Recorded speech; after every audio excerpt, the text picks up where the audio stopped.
Olá, vamos direto ao ponto. O que de fato significa crer em Jesus Cristo? A resposta, embora pareça simples, tem um detalhe fundamental. A fé verdadeira precisa estar ancorada, totalmente baseada naquilo que as Escrituras dizem. E nós vamos entender por que isso é tão decisivo. Tudo começa com essa pergunta que vem lá do Evangelho de João. Não é só uma questão de crer, ponto. Existe um jeito certo, um padrão. A questão é, que padrão é esse? O que significa crer como diz a Escritura? E quem define esse padrão é o próprio Jesus. Olha que incrível essa promessa. Ele conecta diretamente a fé genuína, aquela que resulta em vida espiritual de verdade, transbordante, com a forma como as Escrituras o revelam. É ao mesmo tempo um convite e uma regra do jogo. Então, a gente chega no coração da coisa. O chamado é para conhecer Jesus como ele realmente é apresentado na Bíblia. Não um Jesus que a gente imagina, ou um que foi moldado pelas tradições ou pelos nossos próprios desejos.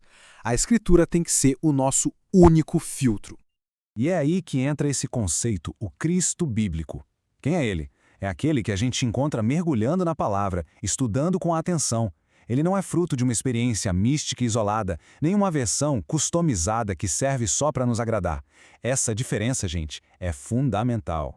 E, claro, se existe o Cristo verdadeiro, bíblico, também existe a sua falsificação. É o que a gente pode chamar de evangelho barato, sabe? Aquela mensagem que é super popular, fácil de engolir, mas que no fundo distorce quem Cristo é e acaba oferecendo uma segurança que não é real. E o contraste é gritante. De um lado, o Cristo da Bíblia, o leão da tribo de Judá, a rocha firme, forte, inabalável. Do outro, um Cristo moldado por tradições e desejos, que parece mais um produto de fast food espiritual, sabe? Algo rápido, que satisfaz na hora, mas não alimenta de verdade. Então, como é que a gente identifica esse evangelho que não é genuíno? Bom, preste atenção nas características. Ele geralmente transforma a mensagem em uma fonte de lucro, foca muito em materialismo, mistura a fé com um monte de fábulas e o mais perigoso, prega só o que as pessoas querem ouvir, oferecendo um Cristo que nunca confronta, que nunca nos tira da zona de conforto. Agora, seguir um evangelho falso não é um errinho qualquer. A coisa fica séria, porque as consequências, segundo a Bíblia, são eternas. E o alerta sobre isso é talvez um dos mais duros e diretos que existem. Pensa no peso dessas palavras. Isso vem direto da boca de Jesus. Imagina a cena. A possibilidade de, no fim de tudo, ouvir um "Eu nunca te conheci, afaste-se de mim". Isso deveria nos dar um senso de urgência, de gravidade, que não dá para ignorar.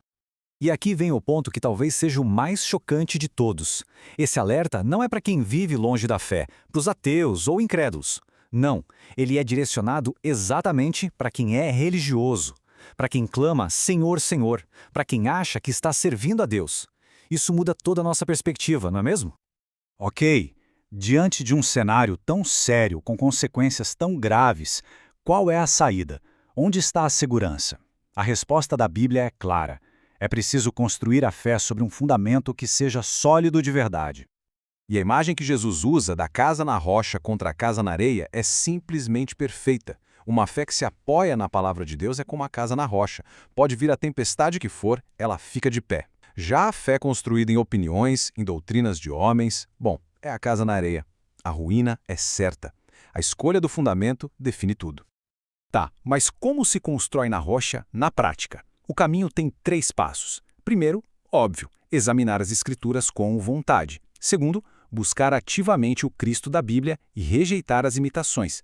E terceiro, um ponto-chave, não é só ter fé em Jesus, mas viver a fé de Jesus. O que é isso?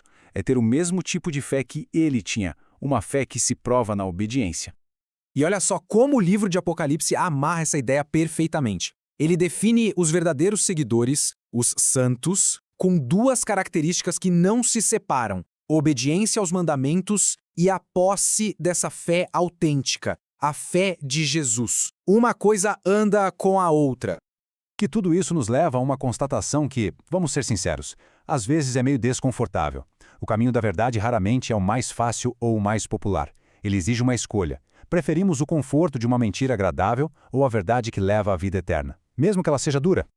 E isso não é novidade. A própria Bíblia mostra que, quando Jesus ensinou algumas verdades mais profundas, até os discípulos dele falaram: "Nossa, esse discurso é muito duro, quem aguenta ouvir isso?" A nossa reação inicial a uma verdade que nos confronta é muitas vezes querer fugir. Mas é aqui que a gente vê a diferença. Enquanto muitos estavam indo embora por causa daquela verdade dura, olha a resposta de Pedro. Ele basicamente diz: Senhor, pode até ser difícil, mas para onde a gente vai? Só o Senhor tem as palavras da vida eterna. Ele entendeu que a verdade, mesmo doendo, era o único caminho seguro. E no fim das contas, a pergunta volta para cada um de nós. Em que base a nossa fé está sendo construída? É na rocha firme da verdade que vem da Bíblia ou na areia movediça dos elogios, das opiniões e das doutrinas humanas? A resposta que damos a essa pergunta, bom, ela define absolutamente tudo.